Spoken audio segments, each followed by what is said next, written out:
ایک net work create کیا تھا کمپنیوں کا جس میں منی لانڈرنگ ہوتی ہے، جس میں آپ کے بیٹے ملوث تھے. مریم نواز کو جو 80 کروڑ روپیہ دبئی کی کمپنی نے بھیجا، آپ کے ساتھ جو ڈیوٹی کرنے والا کانسٹیبل تھا اس کے اکاؤنٹ میں 13 کروڑ روپیہ آیا، آپ کے جو ملازمین تھے ان کے اکاؤنٹ میں کروڑوں روپیہ آئے. یہ کہاں سے آ رہے تھے؟ یہ آپ کے بیٹے کی اس کمپنی سے آ رہے تھے جس میں نواز شریف خود ملازم تھے. پاکستان کا وزیر اعظم دبئی کی ایک کمپنی میں ملازم تھا، وہ کمپنی پاکستان میں کروڑوں روپے بھیج رہی تھی. کیا ذریعہ معاش تھا؟ کمیشن کے پیسے یہاں سے لانڈر ہوتے تھے، کمیشن کے پیسے باہر جاتے تھے. اب تو بچے کو پتا چل گیا نا کہ انہوں نے پیسے کیسے ٹھکانے لگائے. کمیشن کے پیسے یہاں پہ ملتے تھے، یہاں پہ ڈفرینٹ اکاؤنٹس میں جاتے تھے، یہاں سے لانڈر ہو کے باہر جاتے تھے، باہر سے یہ پیسے واپس ان کے اکاؤنٹس میں آ جاتے تھے. صرف مریم نواز نے جو ہے وہ کروڑوں روپیہ جو ہے وہ اپنے والد اور بھائی کی کمپنی سے ان کے نام کے اوپر آیا، کیونکہ مریم نواز کے بقول ان کی تو پاکستان میں کیا، لندن تو کیا، پاکستان میں بھی کوئی پراپرٹی نہیں تھی. نواز شریف کے نام کے اوپر اربوں روپے جو ہیں وہ لین دین ہوئے. اور یہ میں آپ کو بتا رہا ہوں وہ پیسہ جو پیناما کی وجہ سے ہمارے سامنے آ گیا، یہ وہ پیسہ ہے شریف فیملی کا جس کا ہمیں پتہ چل گیا. ادروائز جو ان کے پاس اربوں روپیہ جو باہر پڑا ہوا ہے ہمیں تو اس کا پتہ ہی نہیں ہے. جو ان کے پیسے جرمنی میں کہا جا رہا ہے، جو ان کے پیسے اس وقت جو ہے وہ ٹرکی میں بہت بڑی انویسٹمنٹس کہا جا رہا ہے شریف فیملی کی، ان کا تو ہمیں نہیں پتا. یہ تو صرف وہ پیسہ ہے جس کا ہمیں پتہ چل گیا. اور مجھے امید ہے کہ انشاءاللہ کوئی وقت آئے گا کہ پیناما جیسا کوئی اور جو کوئی شیر کا بچہ نکلے گا اور وہ باقی پراپرٹیز کا بھی ہمیں پتہ چل جائے گا. ہمیں ٹرکی میں ہونے والی منی لانڈرنگ کا پتہ چل جائے گا، ہمیں قطر میں ہونے والی منی لانڈرنگ کا پتہ چل جائے گا جس کا ہمیں ابھی نہیں پتہ، ہمیں اندازہ بھی نہیں ہے. دا کائنڈ آف منی جو شریف فیملی نے اور زرداری فیملی نے بنائی ہے وہ تو پاکستان کے لوگ تو تصور بھی نہیں کر سکتے. آج اگر پاکستان غریب ہے، آج اگر پاکستان کے لوگوں کے پاس جو ہے وہ مشکلات ہیں، ہمارے بجلی کے بل زیادہ ہیں، ہمارے تیل کے بل زیادہ ہیں، تو کیوں ہیں؟ کیونکہ ان دونوں فیملیز نے پاکستان سے اتنی بڑی لوٹ مار کی، اتنا پیسہ پاکستان سے باہر لے کے چلے گئے کہ یہاں پہ تو انہوں نے کچھ چھوڑنا ہی نہیں تھا. یہ تو اللہ تعالیٰ نے مہربانی کی کہ عمران خان جیسا آدمی جو ہے وہ سیاست میں کھڑا ہو گیا اور پاکستان میں کچھ بریکیں لگ گئیں اور جس کی وجہ سے پاکستان میں کچھ حالات جو ہیں وہ بچ گئے. ادروائز تو انہوں نے پاکستان کو بالکل کوئی افریقہ کا تیسری درجے سے بھی نیچے لے جانا تھا. صاحب یہ بتائیں کہ نیب ترمیمی بل ایک بار پھر آج اسمبلی سے منظور ہوا ہے، کثرت رائے سے منظوری دے دی ہے. نیب 500 ملین سے کم کی کرپشن کیسز کی تحقیقات نہیں کر سکے گا. یہ سارا جو کرپشن کیسز کو بچانے کے لیے اتنا کچھ ہو رہا ہے، اس کے اوپر کیا ہے؟ کرپشن کیسز ہی تو مین فوکس ہے، کرپشن کیسز کے لیے ہی تو سب کچھ ہوا. یہ سارا اب جو اس نے کہا آپ کے سامنے خرم دستگیر نے، اس کے آپ کے بعد آپ نے کہا جاوید لطیف نے، انہوں نے کیا کہا؟ انہوں نے کہا کہ جی ہمیں یہ بتایا گیا تھا کہ یہ 100 ججز لگا دیں گے، جج آپ کے کیسز جو ہیں وہ روز سنیں گے، آپ تو بچ ہی نہیں سکتے. تو یہ سارا جو عمران خان کو نکالا کیوں گیا ہے؟ اس کا بنیادی مقصد ہی صرف کرپشن کیسز جو ہیں ان کو بچانا تھا، اس کے لیے کیا گیا. سر یہ بڑا سرپرائزنگ ہے کہ 8 سال میں یہ کیس چلتا رہا الیکشن کمیشن میں اور آپ کہتے ہیں کہ ایک نوٹس بھی نہیں آپ کو دیا گیا سیکٹری کو. تو کیا آپ نے خود سے بھی کوشش نہیں کی کہ جو جس طرف معاملہ جا رہے تھے تو یہ ریکارڈ آپ خود ہی وہاں پیش کر دیتے؟ ہمارے پاس تو ریکارڈ ہے نا، لیکن نوٹس کے بغیر آپ کیسے پیش کریں گے؟ آپ کو کہیں گے آپ ریکارڈ کریں گے تب آپ پیش جو ہے وہ کریں گے نا. اور ہم نے اسی لیے میڈیا کے سامنے کر دیا. ہم نے دیکھی کہ حکومت فوری طور پہ اربن درآمد کر رہی ہے اور نام ای سی ایل میں ڈال رہی ہے. اگر نام آتا ہے ای سی ایل میں تو آپ کیا کر رہے تھے؟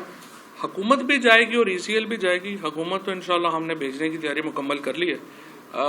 آخری صرف ہمارے ٹچ ہیں، ایک ڈیٹ ہم فیصلہ کر رہے ہیں کہ کس دن ہم حکومت کو یہ کہیں گے کہ آپ ووٹ آف کانفیڈنس لیں اور انشاءاللہ جلدی آپ دیکھیں گے کہ یہ حکومت اپنے گھٹنوں پہ ہوگی. صاحب یہ بتا دیں کہ کل آپ لوگ الیکشن کمیشن کے باہر احتجاج کرنے جا رہے ہیں.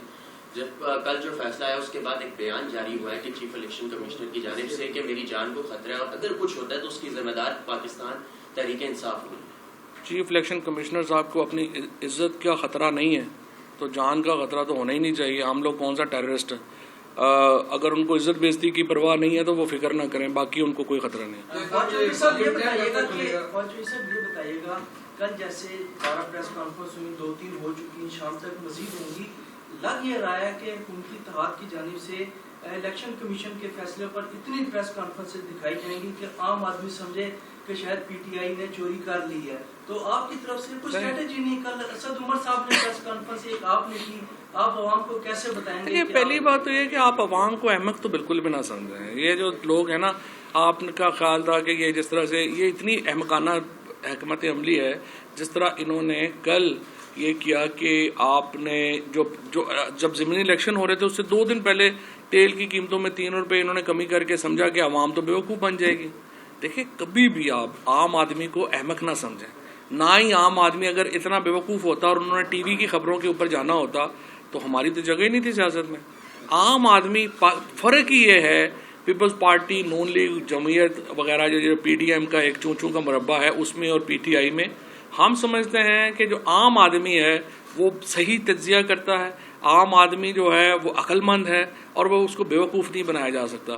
یہ لوگ سمجھتے ہیں کہ ہم عام آدمی کو بیوقوف بنا لیں. پاکستان تحریک انصاف کو بین کرنے کے لیے جو ہے سپریم کورٹ جا رہی ہے، ریفرنس دائر کیا جائے گا. کل رانا ثناء اللہ نے اس بات ہزاروں خواہشیں ایسی کہ ہر خواہش پہ دم نکلے، بہت نکلے میرے ارماں پھر بھی کم نکلے. میری طرف سے آخری کوشچن، بہت اہم آپ نے بات کی ہے کہ ہم اعتماد کا ووٹ لینے کا کہہ دیں گے، تیاری ہو رہی ہے. آپ سمجھتے ہیں کہ حکومت اپنے اتحادیوں کا اعتماد کھو بیٹھی ہے؟